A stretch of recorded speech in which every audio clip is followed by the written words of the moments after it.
西游记第36回，心猿正处朱元福，劈破旁门见月明。师徒四人战胜金角大王、银角大王，继续西行。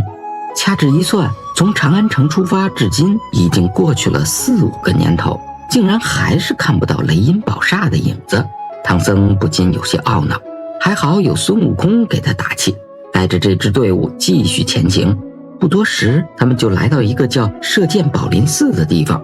要说这个地方着实奇怪，因为面对唐僧借宿的请求，这寺院的院主竟然是断然拒绝。要知道，但凡是寺院都有僧人的驿馆，这院主竟然不收唐僧，不知道他葫芦里到底卖的什么药。唐僧说不动人家，那就只好让孙悟空来感化感化这帮人了。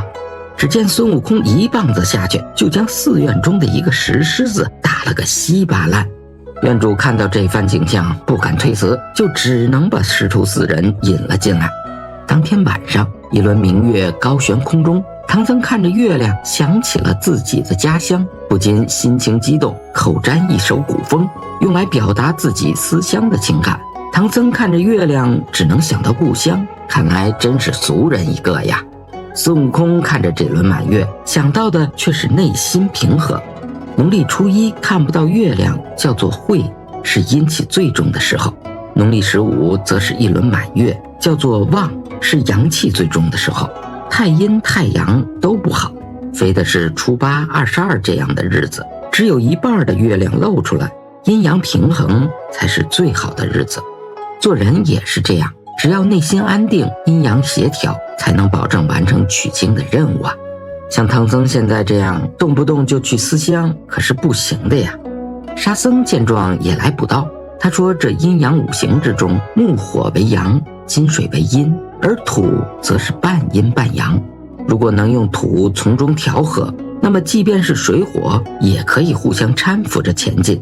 你瞧瞧人家沙和尚这思想觉悟，一方面阐述阴阳5行的关系，一方面在暗指唐僧没有领悟如何才能取得真经。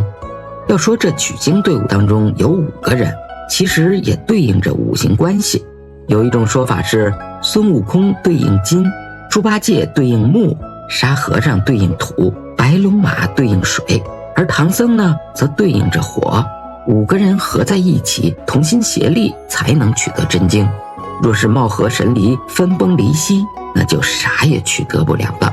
听到2位徒弟的一番高论，唐僧这才感觉开窍了，明白道理了。聪明的同学已经看出来了吧？怎么这里没有猪八戒呀？其实呢，人家猪八戒也说话了，不过呢，他说的话呀，有些不堪入耳。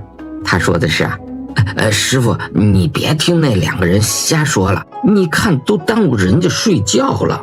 其实在这一回当中呢，并没有妖怪出现，但是孙悟空和沙和尚同心协力干掉的却是唐僧的心魔，为唐僧重新指引了方向，坚定了他取经的意志。话说这意志坚定下来，真正的妖怪也就要登场了。